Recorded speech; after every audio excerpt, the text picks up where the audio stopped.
Hi, good afternoon. I'm Andrew Reiner, and today we're going to talk about intimacy. Now, when we hear that word, intimacy, we tend to think of two people behind closed doors. But what I'm going to talk about is a whole other kind of intimacy. The kind that I'm going to talk about today is one that's every bit, I would even say even more important than affection or sex. I'm talking about an intimacy that we have with the self. And this kind of intimacy has the power to literally change the world, one deliberate thought or act or word at a time. 2 years ago, I started teaching a course. It was a new course.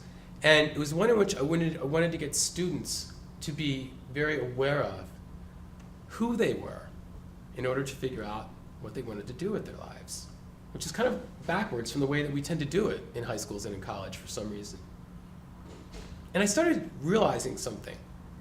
As this class was kind of taking off, I realized that this idea of figuring out who we are in order to figure out what we want to do it's all about intimacy.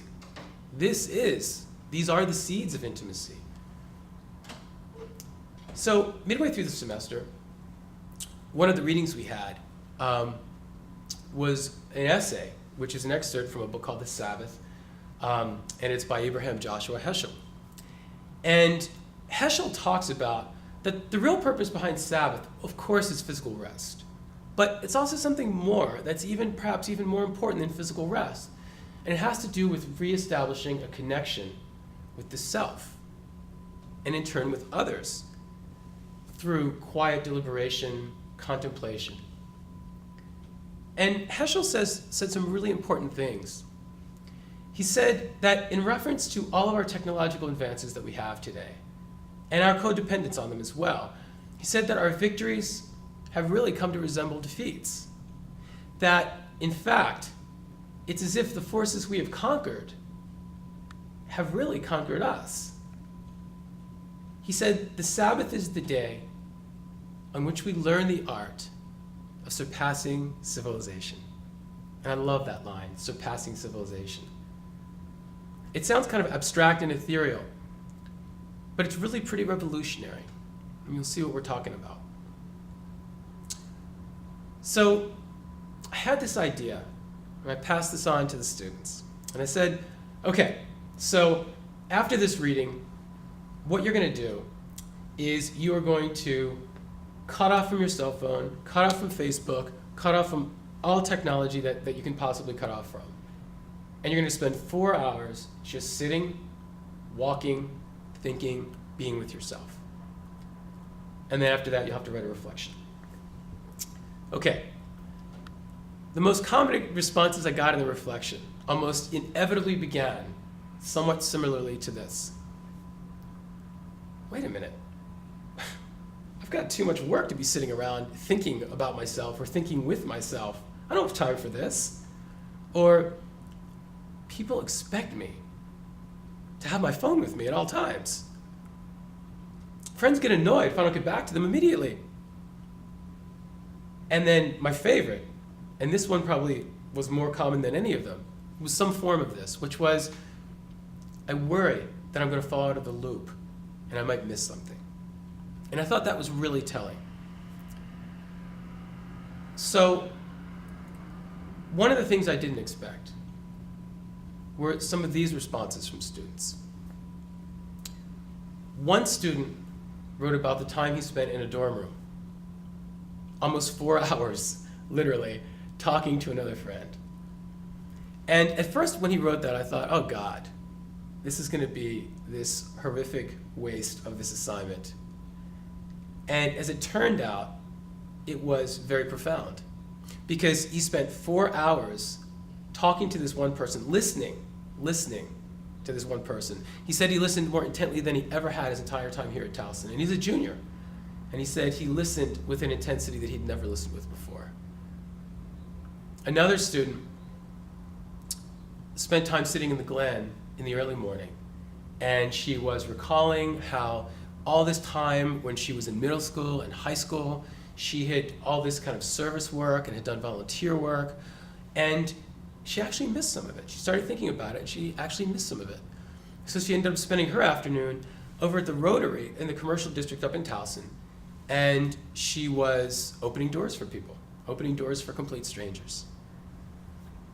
Another student had said that she found her voice, and she made it clear in the reflection that she used to love singing, middle school, high school, and she never really felt comfortable the older she got singing in a public setting at all.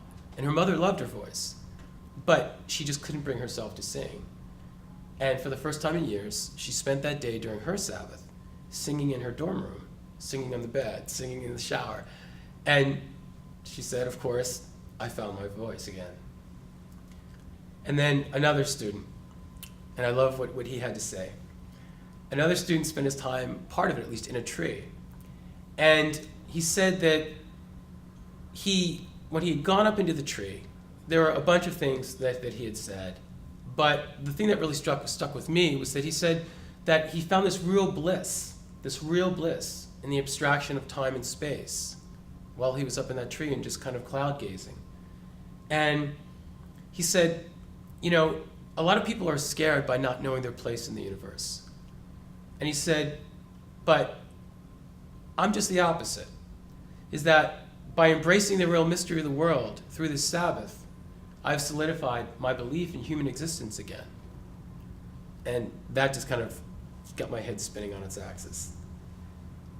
So, regardless of what they did, many of the students discovered a place apart for themselves. Not a place apart from themselves, but a place apart for themselves. And that's a different thing. It's a very different thing.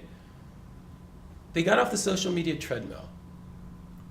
They surpassed civilization. Remember what Heschel said about surpassing civilization? They surpassed civilization. And this is the only way that we can really kind of reclaim our identity, parts of our identity in some ways. Because there's kind of a yoke that gets created by this expectation that we always have to be on Facebook, we always have to have our cell phones with us. Most people say it's because they fear the disconnect from other people. They fear falling out of the loop, as the one student said so well. And what that really speaks to is we're handing over parts of our identity, not our entire identity, of course, but there is a part of our identity, our power, that we are handing over to other people by virtue of saying to them, okay, go ahead. You define part of my identity because I'm afraid of standing apart from the crowd, because I'm not going to be keeping up with the latest status, or I'm not going to be in the know like everyone else. So I'll pretend that I care about your blackout last night or about what you ate at Chili's, when the reality is, of course, we don't. We're constantly, anxiously making sure that we don't piss anyone off or that we don't miss the latest gossip, when many of us would love to step apart, when many of us would love to look inward and have that reconnection, rather than forever defining ourselves from without. Sabbath is a way, however you want to define it. It doesn't have to be a religious experience. It can be just a very personal experience with time to yourself. But Sabbath is a way of taking back control of yourself on some level. It's defining who you are from within rather than letting others do it from without. So what I would say is I think it's time to turn the phones off and to start the Sabbath. Thank you.